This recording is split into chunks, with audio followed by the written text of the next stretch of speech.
38 points. It's on the team since 1989. Wow. Historic depths reached by the Dallas Cowboys here on Sunday. Joe Musso here, Bryant McFadden there. The Cowboys where? I mean, they are a no-show week in and week out, and we know the owner does not stand for such failure. They can't run the ball. They can't stop the run. They got older. They got more expensive. We know all these things about the Cowboys. Where do we go from here? That's the thing. You said they got more expensive, but they got worse. Think about that. You paid big money to C.D. Lamb. You paid Dak Prescott a nice, handsome ransom, and you gotten worse.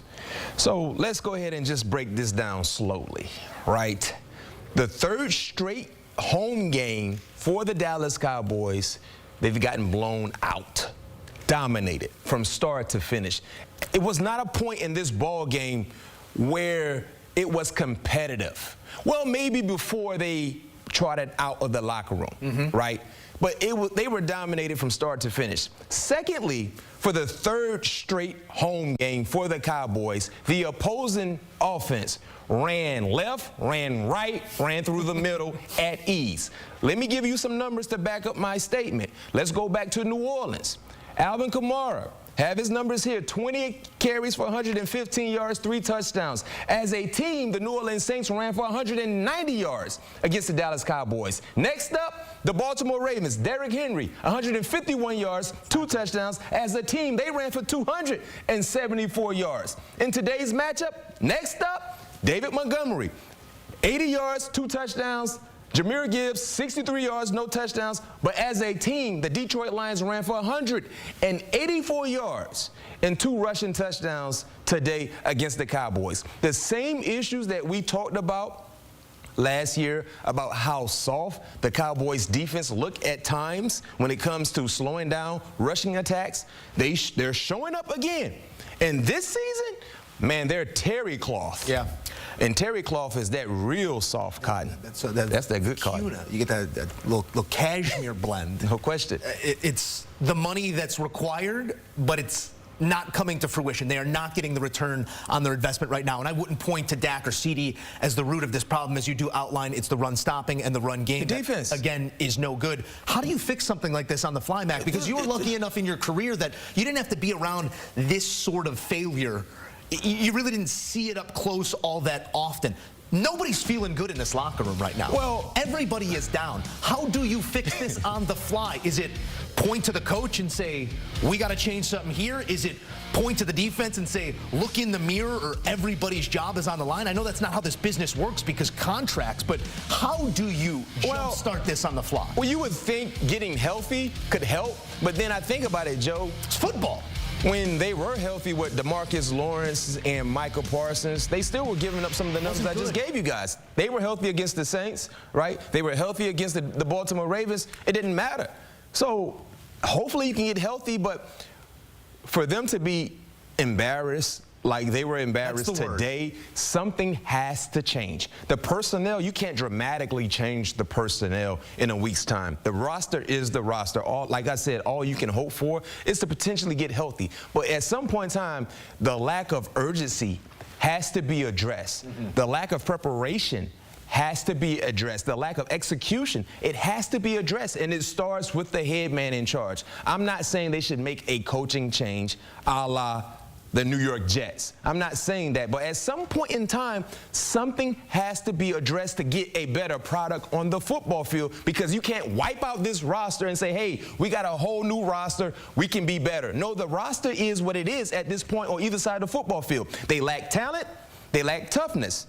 How can you improve that? Yeah. And outside of that, I talked about the issues with them stopping the run. They can't run the football either. Yeah. What we saw last week against the Pittsburgh Steelers, it fooled all of us, right? It was like, you know, finding a bone. You're a lonely dog and you found a bone. You got lucky.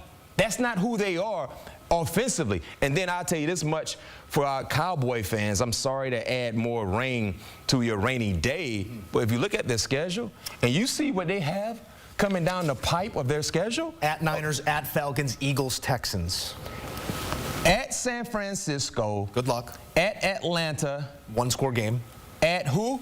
Philly? Eagles at home, Texans. Well, whenever they play at home, it is not good. And you get Saquon Barkley come in. Then you have Houston. Yeah. That's a 4-game stretch. If they don't change their mentality and the way they play, the on the field production, they can be 0-4 in this 4-game stretch. They're currently sitting at 3-3, which is not a bad situation to be in. It's just that the 3 losses were ugly.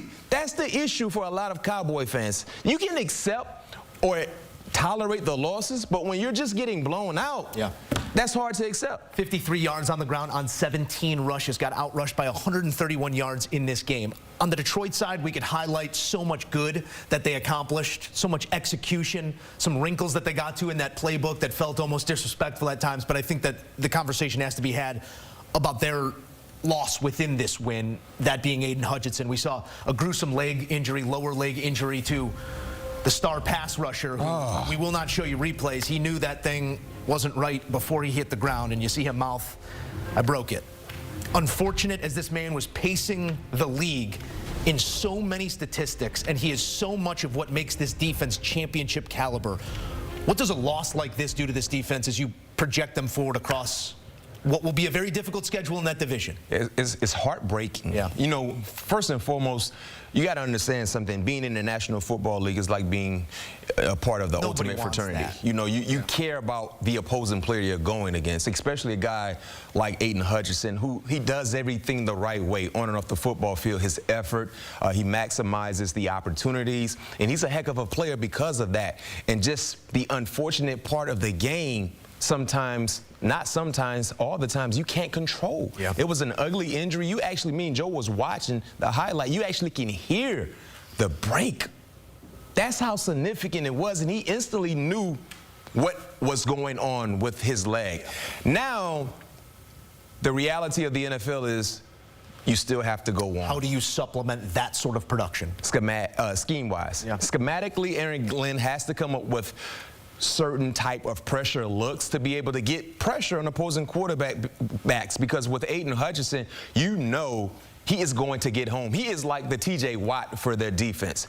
At some point in time, he is going to make a play. At some point in time, he's going to get a quarterback pressure or a hit on a quarterback, or most importantly, a sack.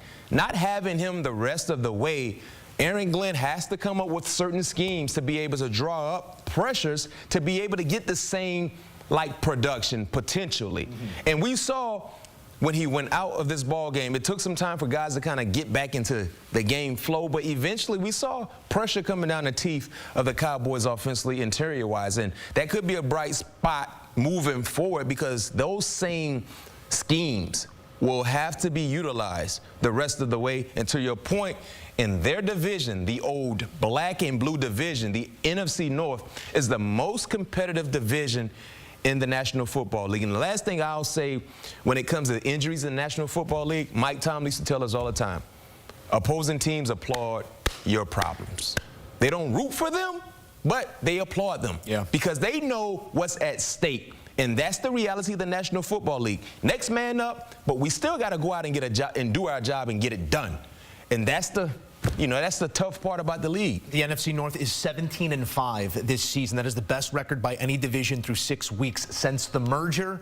And divisional football begins next week for the Lions. They get a well-rested, undefeated Minnesota Vikings team. Here's a look at those Aidan Hutchinson numbers this season. I mean, we had the conversation on this show, Mac. He had started to take that step to the upper echelon, the Mount Rushmore of current pass rushers. On pace to be in that Defensive Player of the Year conversation for sure. I have not heard you utter anybody's name in the same sentence as TJ Watt, and I just heard you did that. That is the highest honor, the highest respect that you could offer to this man who had elevated his play to that point. His focus now becomes surgery likely and rehab to get that lower leg ready for next season.